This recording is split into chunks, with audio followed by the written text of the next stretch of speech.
Voltando à nossa aula, agora a gente vai falar sobre os chamados. Romanos nos diz que aqueles que a quem Deus escolheu para a salvação também têm dado um propósito, a saber, se conformarem à semelhança de seu Filho. Todos a quem Deus elegeu também predestinou, e todos a quem predestinou também chama a Cristo. Mas o versículo 30 continua e diz: aos que chamou também justificou. Portanto, o chamado divino com o eleito é obrigatoriamente eficaz, e assim os teólogos chamam esse ato de Deus de chamado eficaz. Visto que o chamado eficaz é um chamado cujo resultado está garantido, ele não é como um convite, que o eleito pode aceitar ou rejeitar. Antes, ele é mais parecido com o que queremos dizer do verbo imitar. Ao chamar seus eleitos, Deus não os convida meramente para fazer algo, mas ele próprio faz algo neles. Sinclair Ferguson escreve: aquele que os chama cria neles a capacidade para responder, de forma que no próprio ato de chamar, eles os trazem uma nova vida. Então Deus intima o eleito comumente através da pregação do Evangelho. Portanto, quer na forma de discurso público, conversa privada, literatura escrita ou outros meios, a pregação ou a apresentação do Evangelho é direcionada tanto aos eleitos quanto aos não eleitos. Somente que a diferença aqui é que o eleito chegará à fé e o não eleito ou rejeitará o Evangelho ou produzirá uma profissão de fé temporária ou falsa.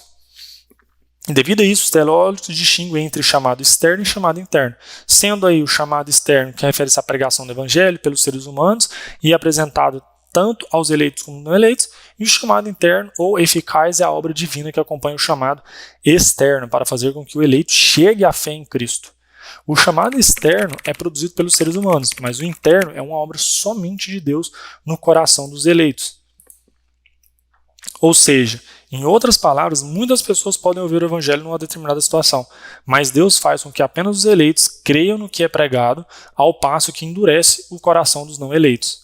Mateus 22 diz que porque há muitos convidados, mas poucos escolhidos. Falando aí agora sobre os regenerados. Regeneração é uma obra de Deus na qual ele transforma uma tão maligna disposição numa outra que ele se deleita nas leis e nos preceitos divinos. E isso resulta no que significa uma ressurreição espiritual. Regeneração é a transformação drástica e permanente no nível mais profundo da personalidade de um ser humano e do intelecto de alguém que podemos chamar de reconstrução radical. Isso significa que a regeneração precede a fé. Isso é, uma pessoa não nasce de novo pela fé. Ela é capacitada a crer precisamente porque Deus a regenerou primeiro. A Escrita ensina que a regeneração é uma obra totalmente de Deus, que ele efetua em seus escolhidos e que não ocorre através da vontade do homem. Ou seja, o vento sopra onde quer. Você o ouve, mas não pode dizer onde vem, nem para onde vai. É fácil entender porque a regeneração deve preceder a fé, se termos em mente que o homem está espiritualmente morto antes da regeneração. Isso está em Efésios e Romanos. É Deus quem age primeiro, e tendo mudado a disposição deles de má para boa e das trevas para a luz, eles então respondem ao Evangelho pela fé em Cristo, e por ela se tornam justificados aos olhos de Deus. Ou seja, a regeneração é quando você tinha tudo maligno e muda e acaba tendo uma reconstrução e começa a responder, à luz do Evangelho, e aí sim você vai começar a caminhar para a fé em Cristo. Certo? Agora vamos aos convertidos. Após Deus tê-lo regenerado, o indivíduo eleito agora vê a verdade do Evangelho e responde ao chamado eficaz passando pela conversão, ao qual consiste no arrependimento e fé. A mensagem de Jesus para o povo era: arrependam-se e creiam nas boas novas. E a palavra conversão, ela significa um voltar-se e inclui tanto os conceitos de arrependimento quanto os de fé. Arrependimento é a parte da conversão no qual uma pessoa se volta do pecado, enquanto a fé se dá quando ela se volta a Cristo para a salvação. No arrependimento, o pecador primeiro chega a uma verdadeira percepção intelectual de sua condição pecaminosa. A conversão não resulta apenas em uma mudança negativa, no qual alguém se volta dos ídolos. Mas Paulo afirma que o indivíduo eleito também o faz a fim de servir ao Deus vivo e verdadeiro. Além disso, definido na teologia, é acrescentado ao pensamento da pessoa substituída a antiga cosmovisão não bíblica. Esse é o aspecto da conversão que chamamos fé, ou seja, toda a cosmovisão dela, que era não bíblica, começa a ser bíblica e devotada a Deus e a Cristo. E muitos teólogos sugerem que a fé consiste em 3 elementos: conhecimento, assentimento e confiança. Mas os textos a seguir mostrarão que a fé só consiste em 2 elementos, e o último é apenas um atalho do assentimento, que no caso é a confiança. O conhecimento alude a... Olá, peço desculpas por interromper sua aula por um breve momento, mas tenho algo importante e vantajoso para compartilhar com você. Se você está gostando desta aula, tenho uma ótima notícia. Agora você pode levar sua experiência de aprendizado para o próximo nível fazendo sua matrícula em nosso site. Ao se matricular, você terá acesso exclusivo a uma série de benefícios. Primeiro, você pode baixar a apostila completa do curso em PDF, perfeita para acompanhar as aulas e revisar o conteúdo sempre que precisar. Além disso, ao concluir o curso, você terá a oportunidade de adquirir um certificado de conclusão, um grande passo para o seu desenvolvimento profissional e acadêmico. E sabe o que mais? Ao assistir às aulas diretamente em nosso site, você terá uma experiência de aprendizado sem interrupções ou propagandas.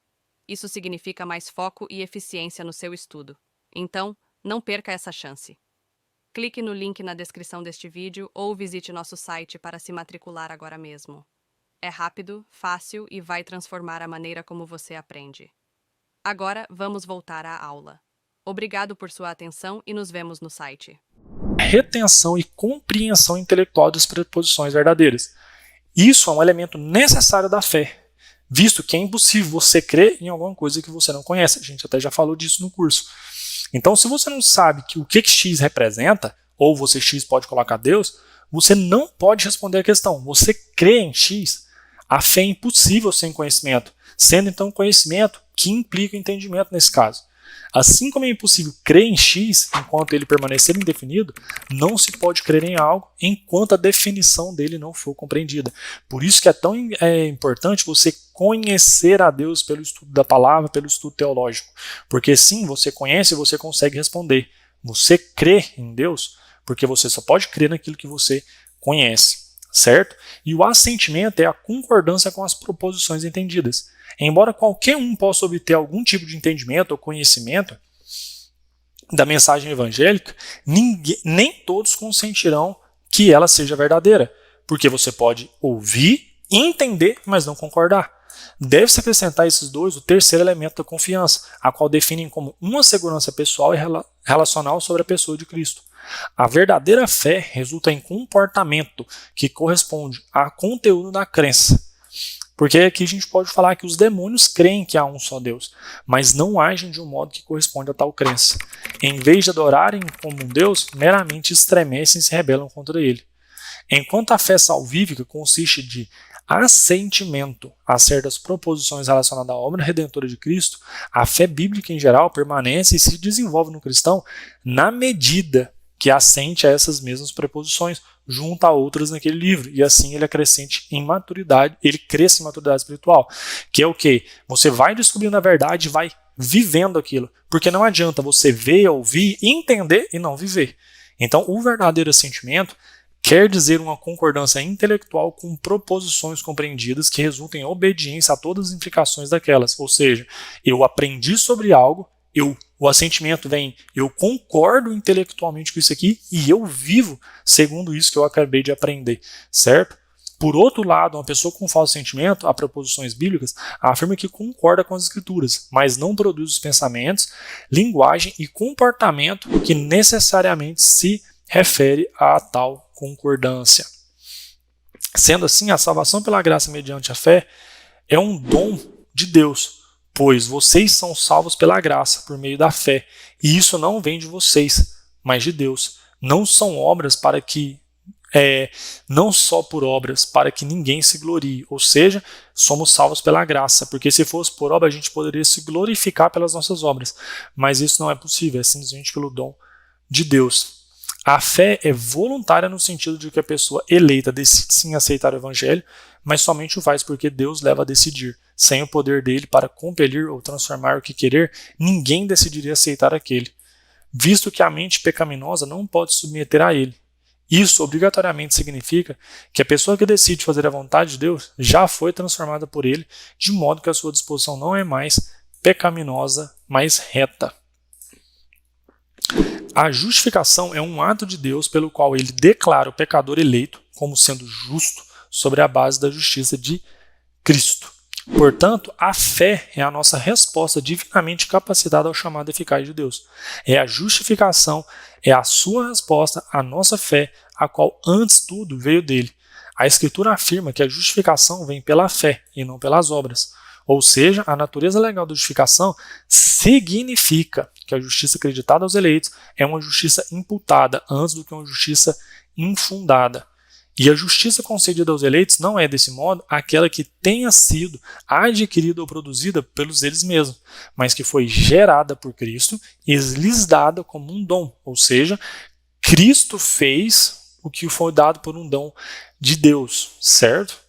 Alguém está justificado ou não justificado, ninguém se torna justificado gradualmente. Não é declarado justo instantaneamente quando crê no Evangelho, certo? A justificação é uma justiça imputada e a santificação é uma justiça infundida. A justificação é uma declaração instantânea de justiça, mas a santificação se refere ao crescimento espiritual do crente após ele ter sido justificado em Deus. Ou seja, quando acontece o processo de justificação na vida de um cristão, a gente está falando nada mais que a declaração que a justiça está feita. Você é eleito, você foi regenerado, você está justificado, ou seja, a justiça foi feita sobre você, você será salvo. Só que o processo de santificação que a gente vai falar aqui é um processo que refere-se ao crescimento espiritual, ou seja, quando você não só foi salvo, mas você começa a crescer na sua fé em busca da santificação. Vou deixar esses 3 aqui para a próxima aula, para que a gente não se estenda tanto. Então, um grande abraço, até a nossa próxima aula e tchau! E aí, tudo bem? Estou passando apenas para deixar um recado bem rápido para você que acabou de ver essa aula e que gostaria de assistir a todas as aulas desse curso. É bem fácil, basta você clicar no link que está na descrição deste vídeo ou acessar www.novacursos.com.br. Fazendo sua matrícula em nosso site, você terá acesso a todas as aulas desse curso e mais centenas de outros cursos, além de poder fazer avaliação. E caso você queira, poderá estar adquirindo o certificado com um valor bem acessível. Esse foi o recado que eu queria dar, aguardo sua matrícula. Até breve!